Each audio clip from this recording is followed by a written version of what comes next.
Muhammad Betung. Terima kasih Dr. Pengerusi. Selamat petang.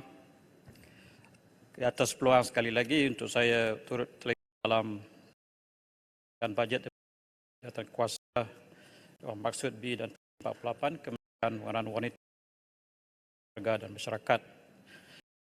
Terus kepada butiran 0300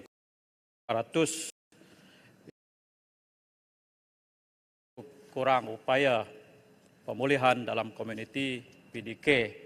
Betong menyokong usaha dan inisiatif kerajaan mewujudkan pusat pemulihan dalam komuniti PDK yang bertujuan untuk mengeksploitasi sumber tempatan demi memberikan pembelaan kepada kanak-kanak kurang upaya. Ianya menjadi satu pendekatan sosial yang penting untuk mengatasi masalah kekurangan tempat di institusi orang kurang upaya. Kini kita tahu kanak-kanak kurang upaya semakin bertambah dan mereka amat memerlukan pemulihan khususnya pada peringkat awal. Ianya satu strategi dalam pembangunan komuniti setempat bagi pemulihan, latihan, pendidikan, penyamaan peluang dan integrasi sosial orang kurang upaya yang melibatkan usaha bersepadu, OKU, keluarga, komuniti dan perkhidmatan kesihatan, pendidikan, vokasional dan sosial. Oleh itu kerajaan harus menambah peruntukan untuk pusat PDK di seluruh negara.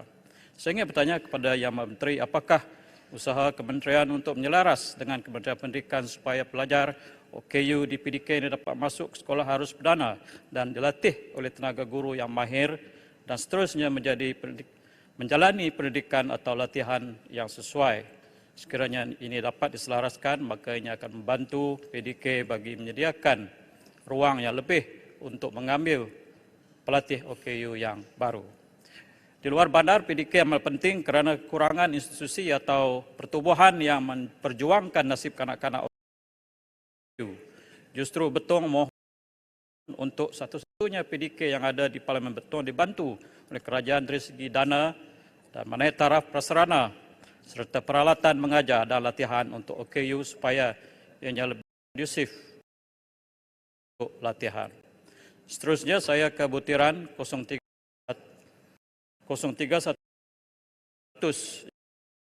itu OKU, di mana intervensi awal kepada kanak-kanak OKU amat penting.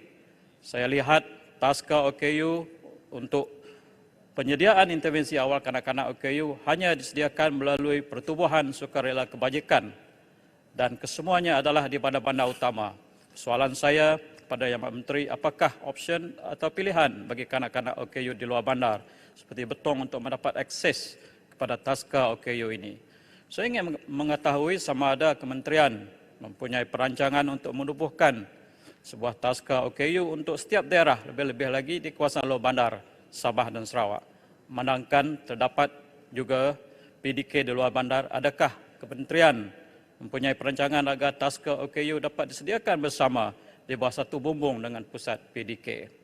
Akhirnya saya ke butiran 031500 iaitu pusat aktiviti warga emas Pawe. Betong ingin mengemukakan beberapa persoalan kepada Yang Menteri berhubung dengan butiran ini. Berapakah jumlah pusat aktiviti warga emas yang telah ditubuhkan di Sarawak dan antaranya berapakah jumlah yang ada di Parlimen Betong? Apakah syarat untuk menubuhkan sebuah pusat aktiviti warga emas dan berapakah jumlah peruntukan yang disediakan kepada setiap pusat aktiviti warga emas bagi membiayai kos pengurusan serta aktiviti harian mereka? Apakah strategi atau langkah-langkah oleh kerajaan untuk menarik lebih ramai warga emas turut hadir dan mengikuti segala kegiatan yang disediakan di pusat aktiviti warga emas? Itu saja daripada Betong. Sekian, terima kasih. Terima kasih Yang Berhormat Betung. Dipersilakan Yang Berhormat Termeloh.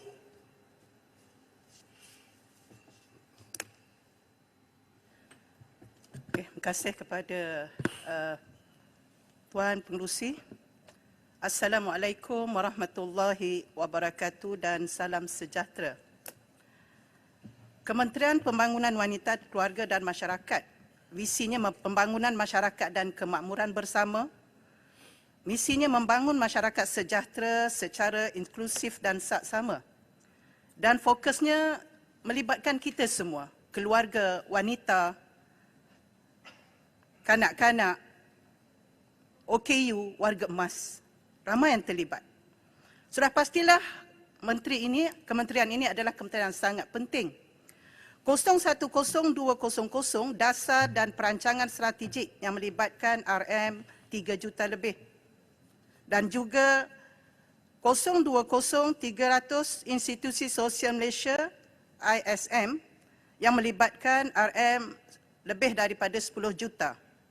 Soalannya, sejauh manakah kurikulum yang berkualiti dibentuk dan diaplikasi dalam latihan-latihan yang disediakan yang berteraskan kepada kefahaman akidah dan amalan Islam yang mulia demi memastikan kesejahteraan masyarakat tercapai.